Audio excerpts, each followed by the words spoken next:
Bonjour, ici Geneviève Chenaille. Bienvenue à Autrement vu. Aujourd'hui à l'émission, on vous parle de la fraude grands-parents et de la cyberintimidation. On vous présente un nouveau partenariat pour le museau et on démystifie la production de sirop d'érable. Ça va être une bonne saison, ça.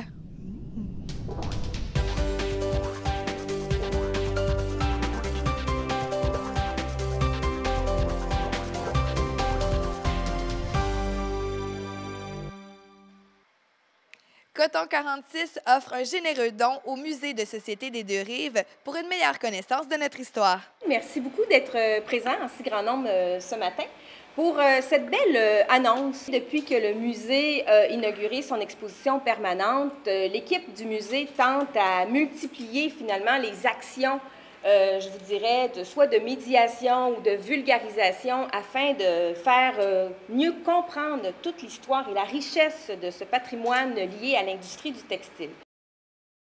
Donc aujourd'hui, ce qu'on veut vraiment mettre de l'avant et annoncer, c'est la mise en place d'un livre qui va traiter de la Montreal Cotton, qui va permettre de raconter de manière plus, je vous dirais, avec un regard historique plus contemporain, l'impact de ce livre-là, de cette histoire-là, dans l'implantation, dans le développement. Le projet, qui totalise plus de 10 000 $ a reçu au printemps dernier une collaboration du Fonds culturel de la MRC Beauharnois-Salaberry. Coton 46 se joint maintenant au projet en faisant un don de 5 000 $. Pour être capable de bien envisager l'avenir, c'est important d'avoir la dimension un petit peu, d'avoir un peu de perspective, de bien connaître notre histoire. On trouve absolument important que la population de Valleyfield, toute la population de Valleyfield, soit au courant de ses origines. Et le complément que contribue à faire le 5 000 $ que Coton 46 donne au museau va permettre, au-delà de l'exposition extrêmement intéressante qu'il y a ici, de produire un bouquin qui va aller plus en profondeur sur les origines de la Montreal Cotton et une perspective un peu de voir quelles leçons on peut tirer, quelles sont les conséquences aujourd'hui de ce qui s'est passé il y a 75 ans. Ce livre est une œuvre collective regroupant une dizaine d'auteurs qui ont débuté la création en juillet dernier. Un ouvrage collectif. Co-dirigé par les historiens Lucie Bethez et Denis Bourdeau, le projet est axé sur des thématiques qui permettront de voir l'histoire de la Montreal Cotton sous un autre angle. Plus la dimension humaine, les mouvements sociaux. Le livre va porter un petit peu un regard un petit peu différent, donc on ne veut pas faire la même chose qui est dans l'expo. Donc ça va être quelque chose qui va complémenter l'exposition, mais qui va avoir un aspect beaucoup plus contemporain et qui va parler beaucoup de notre patrimoine. 3 chapitres, 3 thématiques très, très larges. La première, c'est sur le territoire. Notre territoire a été transformé par la venue de la Montréal Cotton, mais qu'est-ce que ça veut dire pour aujourd'hui? Comment est-ce que le territoire a été tellement transformé aujourd'hui? Qu'est-ce que ça veut dire dans nos vies? Deuxième chapitre, ça va être sur la dimension humaine. Donc, à la ville et à l'usine, comment ça se vit dans l'usine aujourd'hui, comparativement à comment ça se vivait avant. Il y a une partie aussi très intéressante qui va aborder l'histoire régionale dans l'enseignement présentement, au secondaire, au cégep, à l'université. Qu'est-ce qu'on fait avec l'histoire régionale? Est-ce qu'on en parle? Comment est-ce qu'on en parle? Troisième chapitre, c'est sur le patrimoine, donc sur le tangible et l'intangible, ce qui se touche, ce qui ne se touche pas, comme nos identités, par exemple. C'est une grande identité de coton qu'on a ici. Qu'est-ce que ça veut dire pour aujourd'hui? L'ouvrage sur la Montreal Cotton est prévu pour septembre 2016 et sera disponible en format numérique.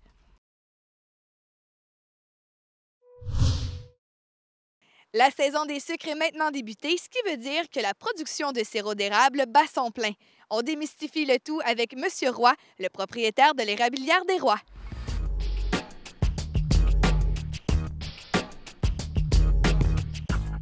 Produire du sirop d'érable est un travail exigeant qui nécessite plusieurs étapes.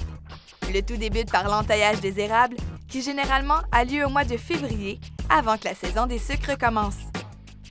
Ça part de là par des systèmes de tubulure. C'est des systèmes de tuyaux qui relient toutes les érables, qui apportent l'eau d'érable à l'érablière. Ce qu'on voit là-bas, c'est des relâcheurs, ce qu'on appelle. Les tuyaux sont branchés à l'intérieur, puis c'est sur vacuum. Il accumule l'eau. Lorsque le relâcheur est rendu à son niveau, il va le vider dans le réservoir. Ça, c'est des réservoirs pour l'eau d'érable direct des arbres. Nous autres, on a besoin du gel la nuit, puis du dégel le jour, des moins et des plus. Là, la nuit passée, on n'a pas eu de gel. Donc, ils ont coulé toute la nuit, mais en ralentissant. C'est pour ça qu'aujourd'hui, oui, ça coule, mais c'est pas une grosse coulée. On prend l'eau d'érable de ces réservoirs-là ensuite pour la concentrer. Quand l'eau d'érable va aller à l'évaporation, on a déjà un bout de chemin de fait entre l'eau d'érable et le sirop d'érable. On a ôté une partie d'eau. Parce que le sirop d'érable, c'est que tu prends de l'eau d'érable puis tu vas enlever de l'eau. Le bassin que tu vois en haut, le réservoir, lui, c'en est un que c'est seulement du concentré d'eau d'érable qui va à l'intérieur. Autrement dit, on prend l'eau ici, on enlève une quantité, le concentré qu'on garde, il est déposé en haut parce que lui, il est branché sur l'évaporateur. Donc, c'est cette eau d'érable-là qui va aller au bouillage. Oui, c'est ça. La machine qui fait la concentration, c'est elle. Ça s'appelle un osmose inversée. La concentration, c'est des gros tubes, c'est des membranes. Eux autres, c'est un gros filtre, si tu veux. Il y a seulement l'eau pure qui va passer à l'extérieur. Tous les minéraux sont gardés. Puis ça, dans l'eau, c'est tous des petits grains. Les sucres, les minéraux, tout ça. Eux autres, ils passent pas. Donc, c'est pour ça que l'eau est concentrée. Ce qui sort, c'est seulement de l'eau pure. Une fois que l'eau d'érable a été concentrée, en passant par la machine à osmose inversée, elle vient alimenter l'évaporateur. Donc, l'entrée de l'eau d'érable est ici. Là, ça ici, c'est des sondes qui donnent le niveau de l'appareil. Lorsque l'eau descend puis qu'elle ne touche plus, ça dit à la soupape ici de laisser passer de l'eau parce que le niveau a descendu. L'eau, elle va en avant, elle vient en arrière, elle revient ici en avant. Puis ici, elle va traverser sur ce côté-là, elle va à l'autre bout, elle revient, elle retourne, ainsi de suite. Juste pour se rendre là en avant, là, le sirop est fini. C'est sa cuisson finie. Si on regarde en arrière, c'est l'eau d'érable concentrée. Puis plus on va avancer, plus il s'en vient en sirop d'érable. Tu sais, si tu le regardes ici, la couleur est... Elle commence, ça jaunit, ça s'en vient. Ça c'est ce qu'on appelle du réduit. Okay. C'est entre l'eau d'érable puis le sirop d'érable. Okay. Puis quand on arrive ici en avant, bien là, tu sais, la couleur, la température du sirop d'érable, on marche en degrés Fahrenheit, c'est 219,4. Ça, c'est le degré de cuisson aujourd'hui du sirop d'érable.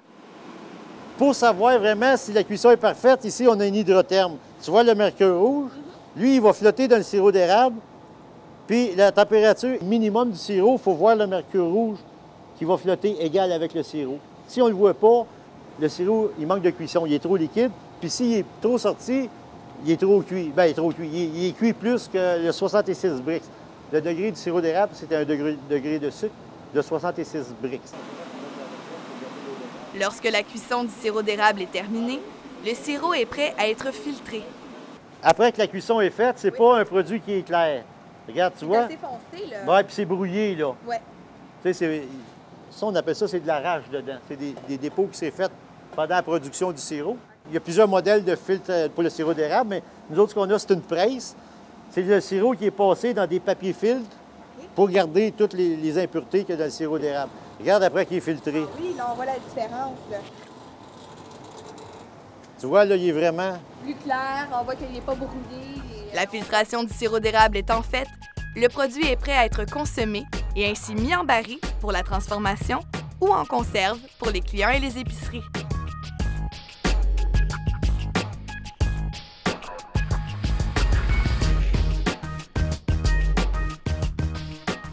Au Québec, en 2015, il s'est produit plus de 107 millions de livres de sirop d'érable, dont 800 000 livres qui proviennent de la région du Suroît, ce qui représente pour ce territoire une économie annuelle d'environ 10 millions de dollars.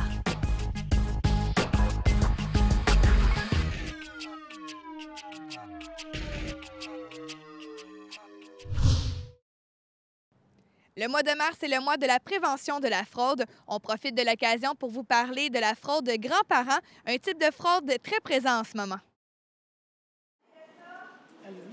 La fraude de type grands-parents, on la voit de plus en plus. Ce en quoi ça consiste, c'est en fait, les malfaiteurs vont travailler souvent en réseau, en groupe. C'est une personne qui va contacter par téléphone, habituellement ça se fait par téléphone, des personnes âgées, donc soit un grand-papa ou une grand-maman, Et lorsque le grand-papa ou la grand-maman prend la ligne, la personne va tenter de se présenter comme étant le petit-fils. Souvent, le stratagème qui est utilisé, c'est qu'il est dans le trouble parce qu'il a eu un accident de voiture ou qu'il a été mis en prison à l'étranger et que là, on a rapidement besoin d'argent. Et c'est ce sur quoi les malfaiteurs, les fraudeurs vont travailler, c'est de mettre de la pression sur le fait que ça presse pour que les personnes n'aient pas le temps de réfléchir et qu'ils agissent vraiment rapidement dans le but d'aider un proche.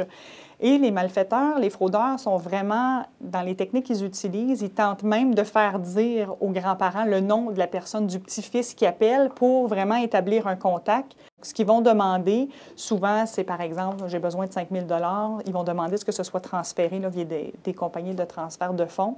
Et même, dernièrement, on a vu des cas où ils disaient, il y a une personne qui va passer à votre maison pour aller récupérer la somme d'argent. Le conseil de prévention numéro 1, c'est de résister à la tentation d'agir rapidement et valider les informations. Donc, contacter des membres de la famille parce que les fraudeurs vont aussi dire dans leur stratagème « avise pas mes parents, ils vont être super fâchés contre moi ». Donc, on essaie vraiment d'isoler la personne pour ne pas qu'elle ait le temps d'entreprendre des démarches de vérification et que tout de suite, sans réfléchir, l'argent soit envoyé. Si vous pensez être victime ou avoir été victime de fraude, les autorités vous conseillent de contacter immédiatement votre service de police pour les aviser de la situation. Les jeunes connaissent eux aussi des difficultés sur le web, la cyberintimidation.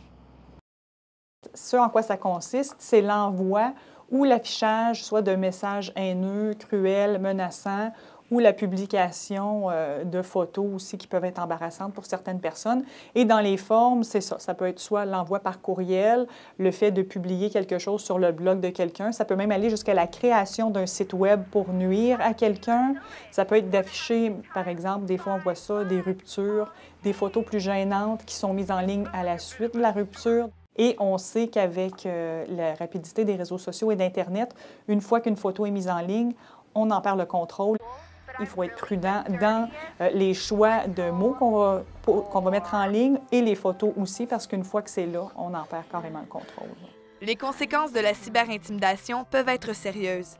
Le Code criminel canadien prévoit que dès l'âge de 12 ans, on y est soumis. Donc, à partir de 12 ans, on est passible des mêmes conséquences d'un adulte. En vertu du Code criminel, il y a plusieurs articles qui sont applicables. Donc, on parle de diffamation, qui est le fait là, de propager des rumeurs dans le but de nuire à la réputation de quelqu'un. On parle d'extorsion, le fait d'envoyer un message dans le but d'obtenir quelque chose ou en usant de menaces pour arriver à ses fins. L'harcèlement criminel, qui consiste là, le fait d'envoyer des messages répétés dans le but que la personne craigne pour sa sécurité. Et faux message, là, qui est le fait là, de répandre de faux renseignements au sujet de quelqu'un. Afin de prévenir la cyberintimidation, il est important de travailler sur la prévention. Les parents, autant des intimidateurs que des personnes qui peuvent être intimidées. Et pour ce faire, ce qu'on suggère, c'est vraiment que les parents aient un contrôle du contenu qui est mis en ligne et qui est reçu également par leurs enfants. Comme c'est fait derrière un écran, souvent les jeunes sont plus détachés et ne se rendent pas nécessairement compte de l'impact de leurs gestes. Et pour les jeunes qui s'adonneraient à faire de la cyberintimidation, ce serait important que les parents établissent les conséquences. Si y a un geste qui est posé, bien qu'il y ait une conséquence qui suive, il faut vraiment s'en tenir pour dire que c'est un comportement qui est inacceptable et il y aura des conséquences. Pour les cas de cyberintimidation, il est préférable de dénoncer la situation afin que celle-ci s'arrête. Pour les plus jeunes victimes, il est recommandé d'en parler à un adulte de confiance pour finalement le rapporter au service de police le plus proche.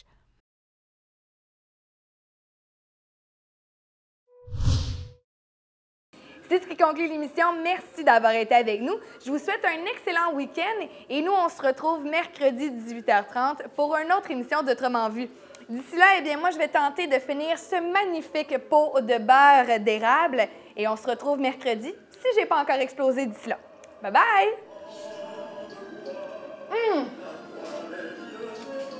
Ça, c'est bon.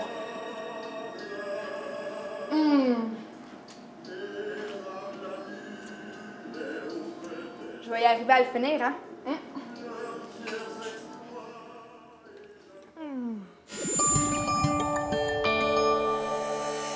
Cogeco TV, un service exclusif aux clients de Cogeco.